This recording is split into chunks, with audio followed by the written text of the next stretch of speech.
Well, a very good evening to each and everyone here. Welcome to this week's episode of Your Manchester with me, Ms. Belinda Scandal. And me, Mr. Mark Llewellyn. Mark, where are we? We're underneath some very big turkey teeth. Turkey teeth. Yes, we are. We're at the Lowry. Listen, we've got to make this snappy. There's so much to fit into today's episode. We're looking at Quentin Blake, everybody. Why don't you come with us? Only on today's episode of Your Manchester.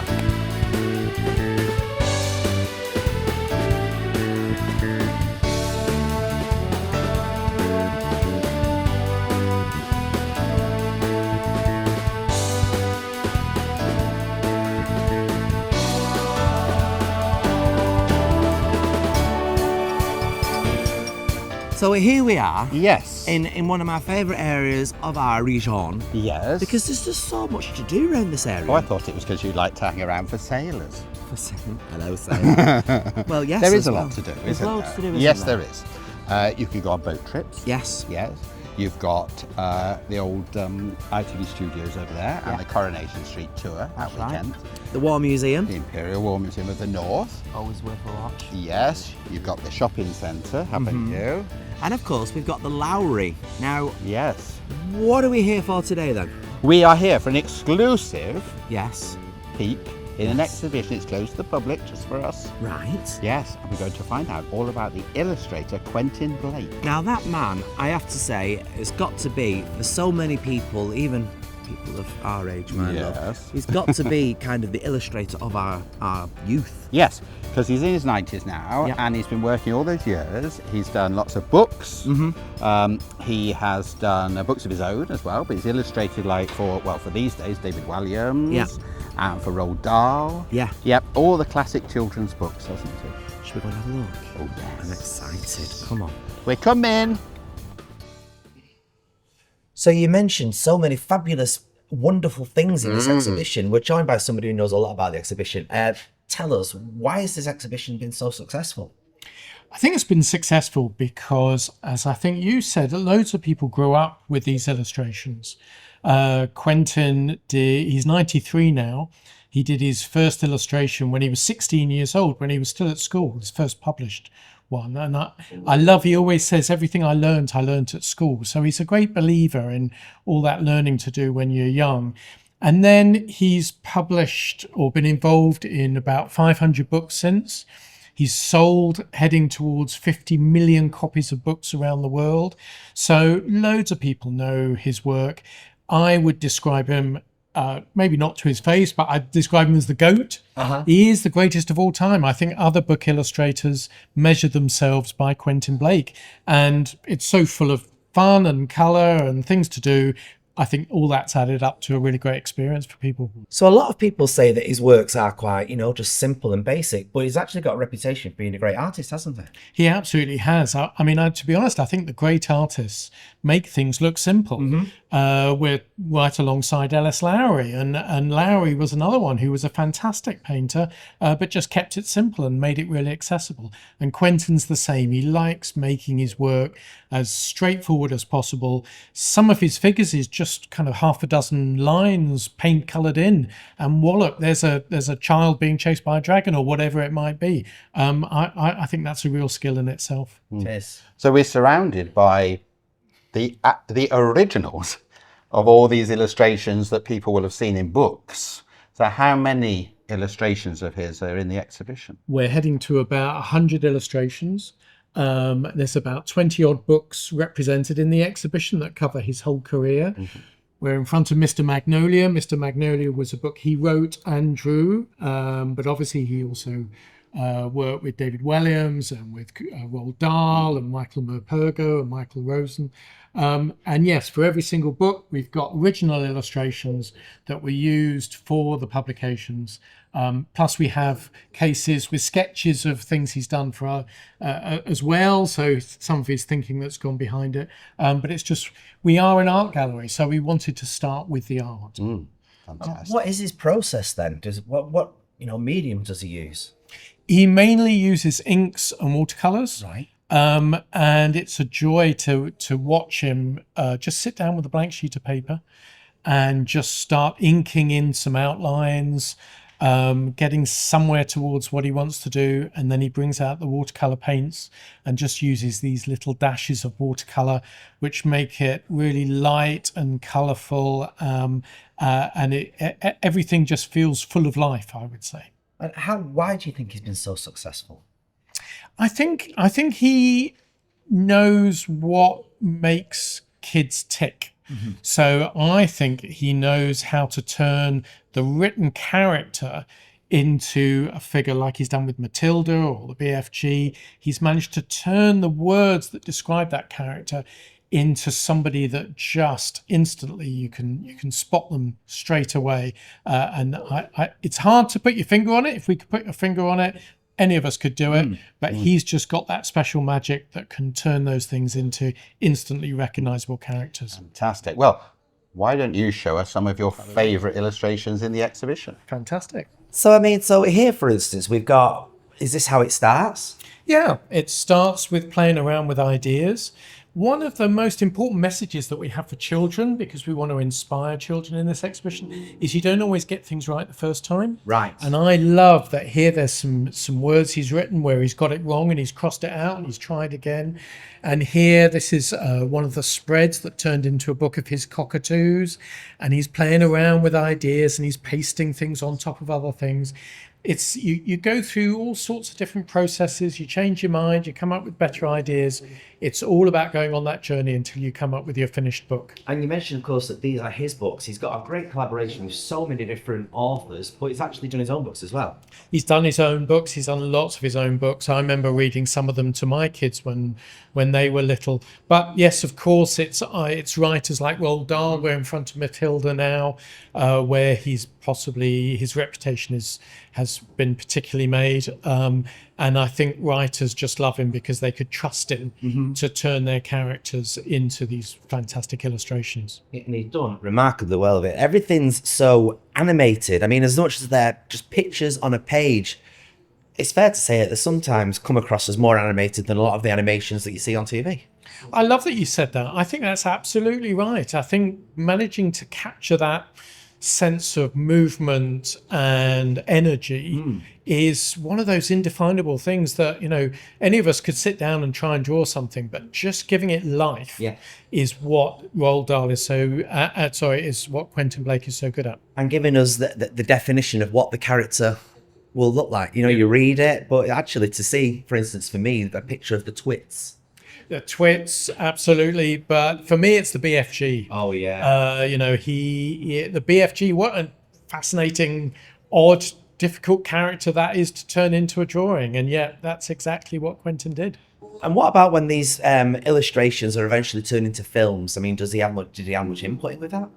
He does. The BBC have worked with him on something called Quentin Blake's Box of Wonders. Right. And in the exhibition, we have some of those animations based on his books that are dotted around the exhibition. And they work closely with him to make sure that they're capturing what he wants to see, what's the essence of the characters. And they are lovely wee things. So it is a full-on collaboration.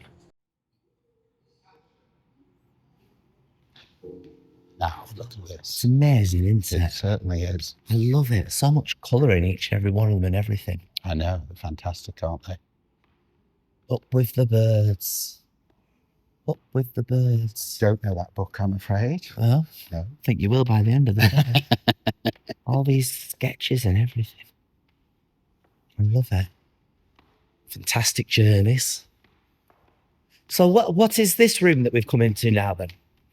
This is some of his books where he's worked with other writers or done a book himself, which generally about journeys. So it's a lovely big space, lots of light in it. In the middle of the room is a sailing boat. One of his most popular books is called A Sailing Boat in the Sky, about children who make a boat that can fly. And we thought what a fantastic thing that would be to have in the middle of the room. But all around are books that take people on journeys. One of them, Fantastic Journeys, hasn't actually been published yet. So that's being published in the autumn. Quentin Blake's done. Behind us is Box of Delights, which was a book written by John Yeoman. He illustrated, and that's one of the nice things that's come out of this exhibition. I didn't know Box of Delights but talking to lots of the grandparents Mm. who have come with their kids or their grandchildren to the exhibition, they say, "Oh yeah, Books of Delights. I read that when I was a kid, or I saw the BBC adaptations in the 1970s and things like that." So it's a measure of just how broad his career is. Yeah, well, I was going to say that because I was looking at Box of Delights, and I remember that from Right. because I'm very old. That was a TV program. It was a TV series on the BBC, like a Sunday tea. When you used to have That's exactly Sunday it. tea You're time right. stuff, written by John Masefield, who was very sort of high-ranking writer. But it does show you, because as you say, Quentin is in his 90s now, and has been working like a tremendous amount of those 90 years. It's quite an incredible legacy, isn't it? It is, and as I say, he's got another book coming in the autumn, so he's still working. And he's been involved in every single decision in this exhibition. So he's still very much engaged, and I think there's lots of life in him yet. So for families coming to the exhibition, because it's quite interactive, isn't it? You've got plenty of space, you've got things to do, books around. Yeah, you've almost got like 3 generations who will associate with the books, haven't you? That's spot on. That's exactly what we're aiming for. And one of the most important things for us is to inspire children, especially, to write or draw their own stories. Every single young person who comes to the exhibition gets a free notebook, and they can use that notebook either within the exhibition to do stuff. So you can sit in the boat, and we invite kids to write stories about going on journeys, or they can take it home and write their own stories, and so on. So we really just want to find ways to inspire children to do things. And importantly for us, we want to keep it really low tech. So there's screens showing cartoons and things, but actually everything really is about drawing and reading and writing and physical drawing. And physical drawing. Not on any pad. No, I thought about it, but actually we're doing it the old-fashioned way, Proper way. which means we have to get an awful lot of pencils in. But it's worth it, because coming in here at the weekend and seeing kids sat in the corner of the room writing or drawing their own stories, I mean, what more can you ask? Strangely enough, I was listening to a thing on the radio this morning, and they were talking about the importance of parents being seen by their children to read books, and then passing that on.